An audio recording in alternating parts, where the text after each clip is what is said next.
Operation row first week पर्यंत गोड़ को 30 डिग्री बेंड करिया को पड़ुछि सेकंड वीक रे 40 एमती करके धीरे धीरे निहाती अढ़ाई मास मध्य कंप्लीट बेंडिंग आनिया को पड़ुछि आउ संभाली के चलिया को पड़ुछि। एही समय रे जदि कोनोसी पेशेंट पड़ी जांती पूरा गोड़ बंका हो जाए बा झटका लगी जाए तो एथिरे जो लिगामेंट अछि ताहा स्क्रू तरफ टाणी हो जाए आउ सेटा लंबा हो जाए।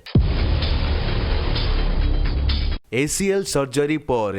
लिगामेंट कहीं लूज हो जाए प्राय साथी माने मो पाखरे बहुत सारा एमआरआईज आसुची एसीएल सर्जरी पर बहुत सारा क्वेरीज आसुची आपण मानकर कि सर मोर एसीएल सर्जरी को 2 वर्ष हो जाइछि 3 वर्ष काहाको 8 मास आउ मते सही सिम्पटम्स देखा गलानी जहा कि सर्जरी रो पूर्वरु आसुथिला मोर लिगामेंट लूज हो जाइछि बा रिटियर हो जाइछि तो शेषरे कहीं एसीएल सर्जरी करिवा परे कहीं बहुत सारा लोकंक मध्यरे रिटियर बा एसीएल लिगामेंट लूज हो जिबा एही सबु आसुछि आउ तांकर जो सिम्पटम्स गुडिक थिला ताहा पुणी पळे आसुछि। तो आपण जेमति जानंती जेबे दूरबीन रु एसीएल सर्जरी होइथाय तो आपणकर सेही नुआ एसीएल टा सेडा आपणकर ही मांसपेशी रो पीस हैमस्ट्रिंग टेंडेंस रु बना जाए। जदि एही सर्जरी कन्वेंशनल मेथड रे होइछि जोंतरे स्क्रूज रो व्यवहार होइछि तो सेही नुआ लिगामेंट को जोटा कि टेंडेंसी रु बना होइछि ताको ऊपर वाला हाड फीमर रे एक एंडो बटन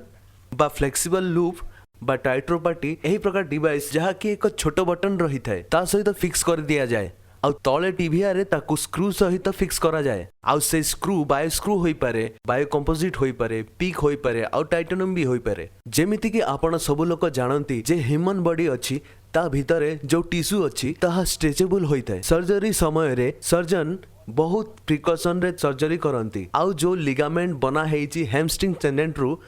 ताकू से हैमस्ट्रिंग टेंडेंट को प्री स्ट्रेच करंती सर्जरी समय रे माने ताकू पूरा स्ट्रेच करंती जहा कि फ्यूचर रे स्ट्रेच जेबे आपनका ऑपरेशन पर रिहैबिलिटेशन करंती ता परे भी कहीं कि ना सेटा एक ह्यूमन टिश्यू थाए सेथि स्ट्रेच हेबार कैपेबिलिटी रही थाए तो सर्जरी भलो हैला सब किछि भलो थिला किंतु तथापि आपनकर जो लिगामेंटा नी भितरे 3 सेंटीमीटर हेबा कथा सेटा एबे 2 रु 4 5 मास परे 3.5 बा 4 सेंटीमीटर रो होई गला कहीं कि ना जोटा ह्यूमन टिश्यू अछि ता स्ट्रेच होई गला। एही कारणरु आपनको पुनी थरे छोटेबाको पड़े। एहार द्वितीय कारण एहा थाए कि कन्वेंशनल मेथड रे बहुत संभाली कि चलिबाको पड़ी थाए कारण नुआ लिगामेंट रे सपोर्ट न थाए। एहा भितरे ऑपरेशन रो फर्स्ट वीक पर्यंत गोड़ को 30 डिग्री बेंड करिया को पड़ुछि सेकंड वीक रे 40 एमती करके धीरे धीरे निहाती अढ़ाई मास मध्य कंप्लीट बेंडिंग आनिया को पड़ुछि आउ संभाली के चलिया को पड़ुछि। एही समय रे जदि कोनोसी पेशेंट पड़ी जांती पूरा गोड़ बंका हो जाए बा झटका लगी जाए तो एथिरे जो लिगामेंट अछि ताहा स्क्रू तरफ टाणी हो जाए आउ सेटा लंबा हो जाए। तो ये 2-3 रीजंस थाए जहा पई कन्वेंशनल मेथड रे ऑपरेशन परे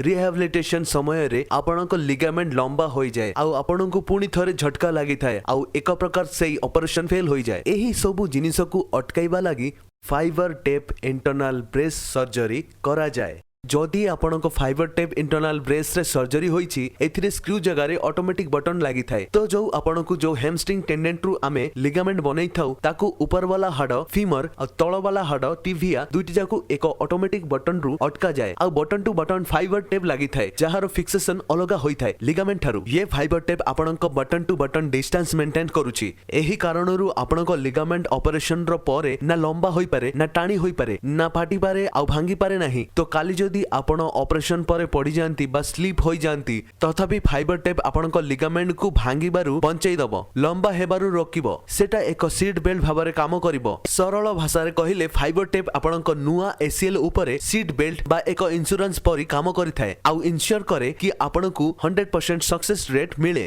जदि आपनको एमआरआई रे एसीएल टीयर्स लिखा होइथाय तो निहाती आपण हमकु एमआरआई मेसेज करंतु आउ आमे कहिबु कि बेस्ट सर्जरी कोन हेबो। मु मोर एही वीडियो तळे मोर पुरुना बहुत सारा वीडियोज रो लिंक देइछि तो जदि आपनको एसीएल सर्जरी केमिति होई थाए कोन एसीएल टा कोन fibre tape internal base surgery एही प्रकार रो कोनोसी तथ्य दरकार तो वीडियो रो तळे लिंक्स रे आपण क्लिक्स करि पारंती बाकी वीडियोस भी देखि पारंती।